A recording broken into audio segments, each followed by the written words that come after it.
Alright, guys.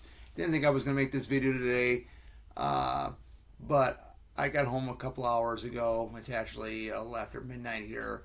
So, the news hit today that legendary professional wrestler Hulk Hogan, which I grew up watching, passed away at the age of 71. And I got to tell you, man, I mean, it was epic, man. I'm going to tell you how I got into wrestling. My late father was a big wrestling fan. Then my two older brothers followed in that trend, and then I did, because I watched it because my two older brothers were watching it, and I grew up with the WWF era before it became, the World Wrestling, before it became what it is today, and before it became the Attitude Era. I was in the era of Hogan, Macho Man, Ultimate Warrior, Andre the Giant, Mr. Perfect, all that stuff. So, for those of you who don't know, I was born in 1984. So, yeah, I mean, I remember all these things. And one of my favorite matches of Hulk Hogan's was with him and Ultimate Warrior, title versus title. I believe that was either at SummerSlam or it was at one of the WrestleManias. I'm not sure. Correct me if I'm wrong. It was at one of those two, if I remember correctly. I'm not really sure which one, but which pay-per-view that was at. But that match was epic. Of course, Warrior did win that match, and it was just unbelievable. The Andre the Giant versus Hulk Hogan at WrestleMania 3 was epic, too. And I remember seeing a video interview of Hulk Hogan when he did it for, I think it was for E.T., and he was describing like all the injuries that he has had. He's went through, I think, 8 different back surgeries, and I know when he went to go pick up Andre and body slam him, he tore a muscle in his back. I remember him saying that in one of the interviews. So yeah, he's been around. I mean, he's had numerous injuries. That's what you get. I mean, that's what happens. That's basically what you get when you're a wrestler like that. You're gonna have injuries. I mean, it's common. I mean, I think every professional wrestler out there has had injuries, but I mean, he was, despite the injuries and stuff like that, man, he was one hell of a performer, and I loved it when he would come out to the "I Am a Real American," that theme music of his. And just the way he would walk to the ring, I mean, he would always do this thing like that. And I remember him just getting the crowd wild and then energized up. I remember watching it, on TV, and it was it was just a hell of a electrifying, explosive, full of energy moment right there. So I mean, you can go ahead and name all the wrestlers in the world that have wrestled, whether WCW, TNA, WWE, AEW. Now we got. When you think of wrestling, if you're old enough and you know who Hulk Hogan is, what's the first thing you think of when you talk about professional wrestling you see on TV?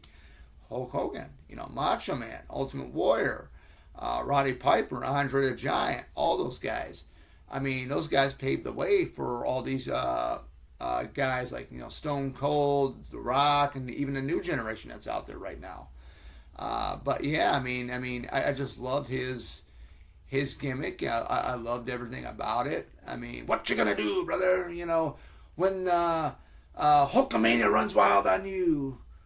The 24-inch pythons and stuff like that. Yeah, I mean, it was some great stuff, and I always loved that, especially when he's starting to Hulk up in the ring, and he points at you like that, and then he'd be like couple punches, and then I think he would body slam the guys or something, and then he'd run into his finisher, the leg drop, and it was 1, 2, 3, and it was over. I remember all that, man. Some great memories. I was debating to do this video, and I said, man, I cannot wait till the morning to do this. I gotta do this right now, and I'll upload it later on here today. But yeah, definitely. I mean, it's always a sad time when a celebrity passes away, especially when it's someone that you actually grew up watching, whether it's in music, wrestling, acting, I mean, you name it. Um, this whole year, 2025, has just been really bad for celebrity deaths. And we've had a lot of big names. You know, I mean, especially, I think it's been three. I mean, three of them this week. Ozzy Osbourne and Malcolm Jamal Warner from the Cosby Show. Man, that just, gosh, man, it's terrible to think about it that way. Um, of course, I'm wearing a red shirt, and I'm wearing like my compression gear, even though it's got green in it, but it's got like yellow. So Hulk Hogan colors. The red and yellow. But yeah, I mean, his time with the NWO, that was epic. I remember that. I was in junior high when that he did his heel turn. That was explosive. He traded the red and yellow for the black and white, man. I remember he joined forces with Kevin Nash and Scott Hall, and they formed the NWO. Of course, they had more members joining and stuff like that. It was an epic time in WCW. Monday Nitro, Thunder, all that, man. I mean, I remember just seeing him in there, and the epic match he had at WrestleMania, I think it was WrestleMania 18 with him and The Rock. It was him in his NWO colors called Hollywood Hulk Hogan, because that's what Hulk Hogan called himself when he was in the NWO, Hollywood Hogan. But yeah, it was epic, man. But I mean, my thing I enjoyed, with Hulk Hogan back when, the red and yellow was definitely my favorite era of Hulk's. I mean, I'll admit it, man, right here. I'll admit it right here on video here, man. I was a Hulkamaniac, and stuff like that. He was the Hulkster. I mean, you can't go wrong, man. You can't. When you think of wrestling, man, I mean, that's the first thing that comes to mind usually, is Hulk Hogan, and he would definitely be right up there on my wrestling, my Mount Rushmore of wrestlers, or male wrestlers for instance. But yeah, man, he's definitely gonna be missed. I mean, condolences to his family, to his two kids. I mean, thanks for the memories, and rest in peace, Hulk Hogan.